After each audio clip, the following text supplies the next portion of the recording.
प्रिय छात्रों नमस्कार। मैं अपने चैनल स्ट्रीम्स क्लासेज में आप सबको स्वागत करता हूं। मैं इस वीडियो में मैं आपसे शेयर करने वाला हूं एनसीईआरटी क्लास 10 का साइंस ऑब्जेक्टिव क्वेश्चन जो 2022 के लिए विवेक क्वेश्चन होगा, जो आप इस वीडियो को बेहतर ढंग से देखेंगे क्योंकि ये बहुत प्रीवियस क्वेश्चन की तरह है, जो कि आपको हर क्वेश्चन इसका इम्पोर्टेंट क्वेश्चन है, जो आप इस वीडियो को छोड़कर कहीं नहीं जाएंगे क्योंकि आपका कीमती समय लेकर मैं इस वीडियो को बना रहा हूँ। 41वां क्वेश्चन कर रहा है किस जीव में हीमोग्लोबिन नहीं होता है। तो ऑप्शन ए दिया पंछी, बी मक्खी दिया, सी मनुष्य दिया, डी इनमें से कोई नहीं दिया है। तो हीमोग्लोबिन का एक ही मैं बताऊंगा, हीमोग्लोबिन का रक्त का रंग लाल होता है। तो ऐसा कौन सी इसमें जीव है जिसका रक्त लाल होता हो? तो मनुष्य ही आता है, पंछी आती है, लेकिन बी आपका राइट होगा। इसीलिए इसमें बी जो है हीमोग्लोबिन की मात्रा बी में नहीं पाई जाती है। और हीमोग्लोबिन जिस जीव में होता है उसमें ऑक्सीजन के जैसा ऑक्सीजन के वहाँ का काम करता है, क्योंकि ऑक्सी हीमोग्लोबिन बनाता है। अगला क्वेश्चन में चलूंगा। 42वां क्वेश्चन कर रहा है हीमोग्लोबिन कमी से कौन सा रोग होता है। तो पहला ऑप्शन दिया मधुमेह, बी पीलिया, सी एनीमिया, डी डायरिया। तो ए मधुमेह जो होता है ना, वो आपके हम लोग अग्नाशय में लैंगरेंस की दीपिका की बात करूँ, उसमें डायबिटीज होता है, इंसुलिन की कमी से होती है। बी पीलिया है जो एक प्रकार के बैक्टीरिया से होने वाला रोग है। डी भी डायरिया जो ये भी एक प्रकार बैक्टीरिया से होने वाला रोग है, लेकिन हीमोग्लोबिन से कमी से होने वाला रोग एनीमिया होती है। यही राइट आंसर होगा। इस तरह से 43वां क्वेश्चन कहूँगा, मनुष्य की आहार नल में अवशेषीय अंग कौन सा होता है। ये चारों ऑप्शन और आहार नल का ही भाग है, जो एक ही जो आपका रेक्टम होता है कोलम, वो रेक्टम जो भाग है उसी भाग के सब है। लेकिन बात यह है कि इनमें एक ऐसा है जो अवशेषी हो जाता है, जो उसकी कोई जरूरत नहीं, तो इसमें वो है अपेंडिक्स।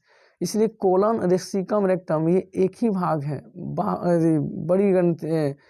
बड़ी ग्रंथि में आता है ना, छोटी आंत और उसके बाद बड़ी आंत के ये 3 भाग है, कोलन, सीकम, रेक्टम, उसी में ही भाग आता है।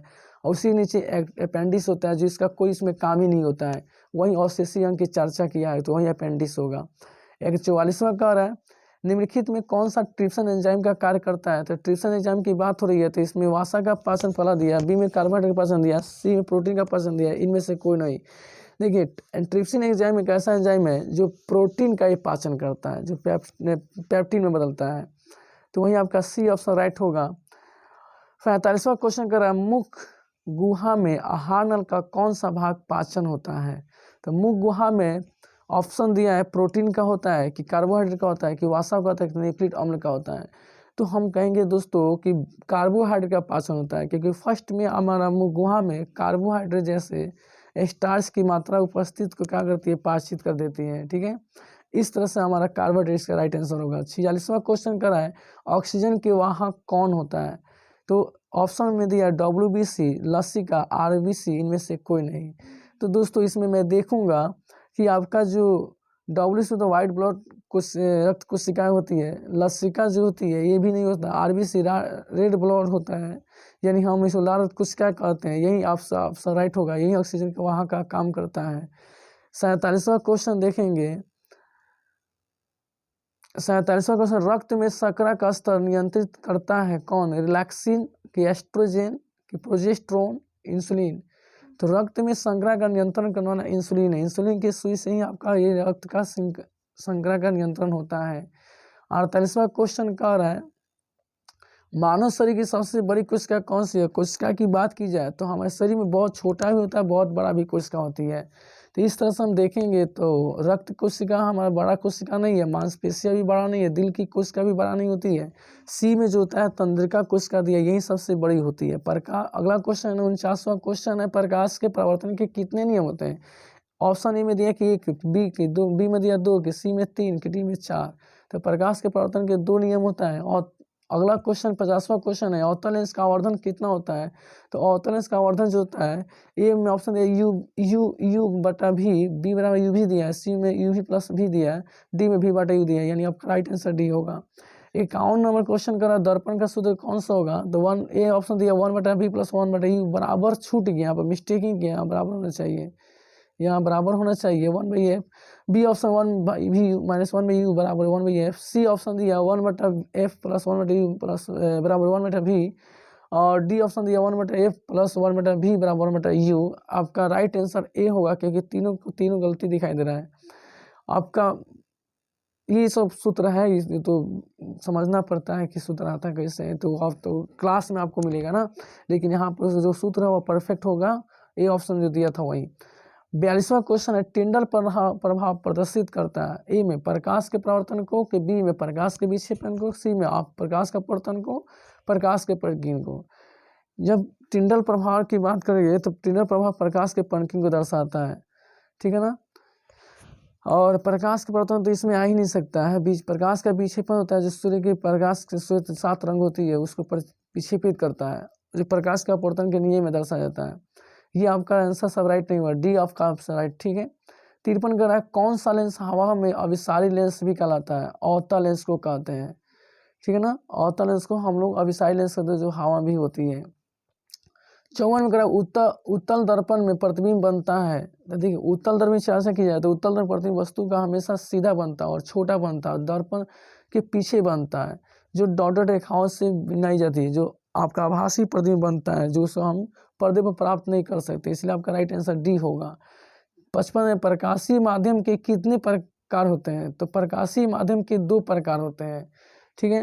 क्योंकि प्रकाश के अपवर्तन में बताया जाता है कि 2 माध्यमों से प्रकाशीय माध्यम को गुजारने पर वो विचलित होती है, ठीक है ना, इसलिए वही 2 माध्यम होता है। जैसे एक हवा होगा तो एक कांच होगा, कांच होगा तो एक मतलब पानी हो सकता है, इस तरह से 2 माध्यम से क्या जाता है।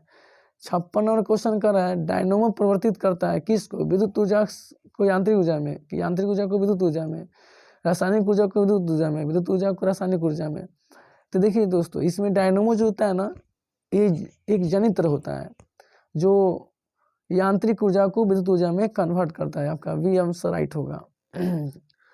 57 नंबर क्वेश्चन कह रहा है, इलेक्ट्रॉन पर आवेश होता है, ए ऑप्शन दिया -1.6 गुना 10⁻20 कूलाम, बी ऑप्शन दिया -1.6 गुना 10⁻27 कूलाम, सी ऑप्शन दिया -1.6 गुना 10⁻19 कूलाम, डी ऑप्शन दिया -1.6 गुना 10⁻19 कूलाम। देखिए 2 ऑप्शन सी और डी दोनों सेम है, तो इसमें क्वेश्चन में ऑप्शन में गलती हुआ है कि माइनस मिस्टेक हुआ है, माइनस एक जगह नहीं रहना चाहिए, यानी सी यहाँ पर होगा, माइनस नहीं रहना चाहिए, उस माइनस देने की मिस्टेक हुआ। 58 में खिलौने में किस सेल का उपयोग होता है। देखिए सेल भी 2 तरह का है, एक सूक्ष्म सेल होता है, एक सौर सेल होता है। एक डेनिस सेल भी दिया है, तो सूक्ष्म सेल और सौर सेल माने हम इम्पोर्टेंट समझते हैं, क्योंकि यही ज़्यादा हम लोग का मैट्रिक में रिलेटेड है, इसीलिए आपका ए ऑप्शन सूक्ष्म सेल का यूज किया जाता है।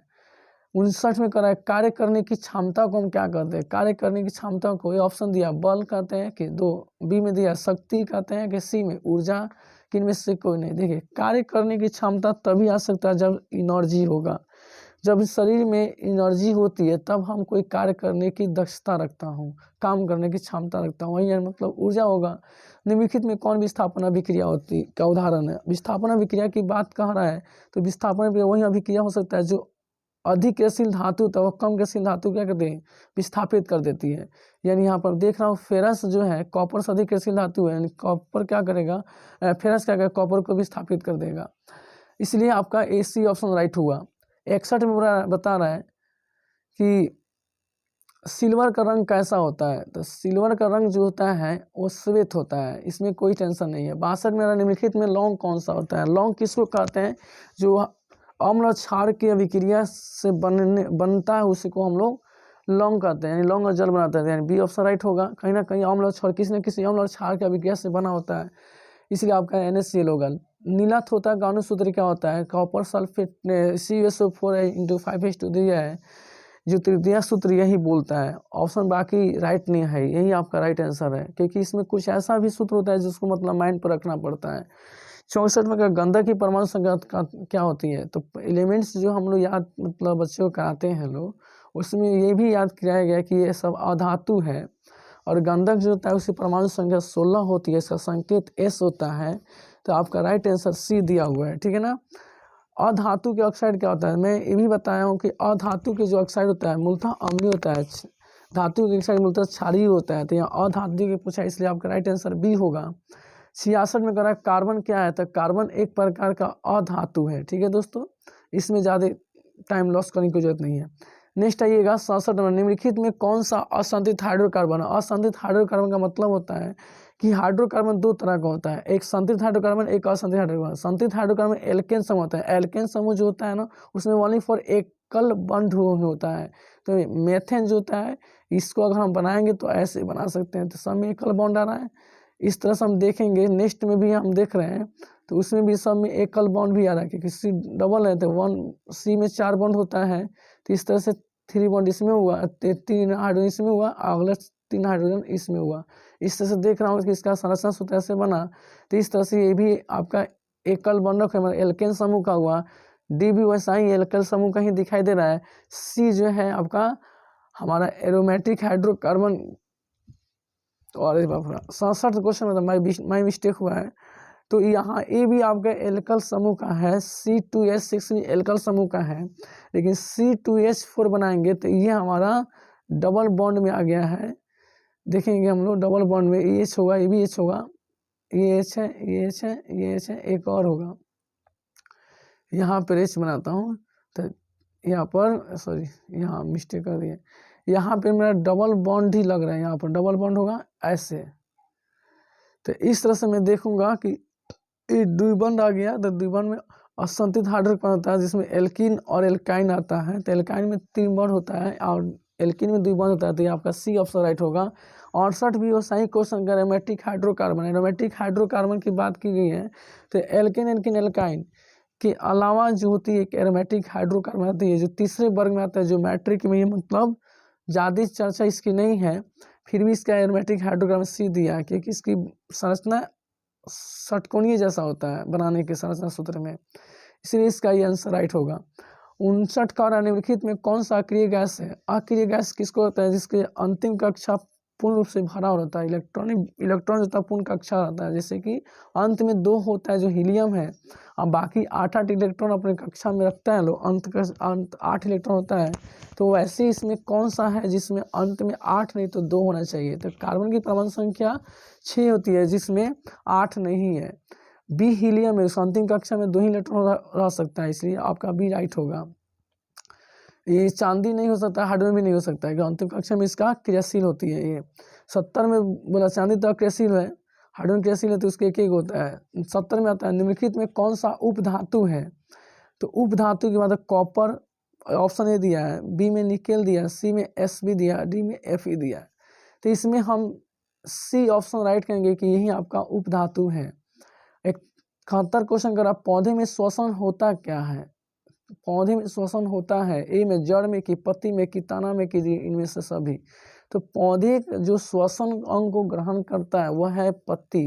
पत्ती क्यों होता है, क्योंकि पत्ती में एक स्टोमाटा होती है, यानी वातरंध्र बोलते हैं। उसी वातरंध्र के माध्यम से अपने भोजन को ऊर्जा उत्पादन करने के लिए पत्तियों के द्वारा श्वसन को ग्रहण करती है, इसलिए ये राइट होगा आपका। 72 नंबर क्वेश्चन का आ रहा है निम्नलिखित में कौन स्वपोषी होता है। ऑप्शन दिया हरे पौधे, बी मछली, सी कीट इन अमीबा। तो आपका ऑप्शन राइट होगा इसमें हरे पौधे। हरे पौधे स्वपोषी होते हैं।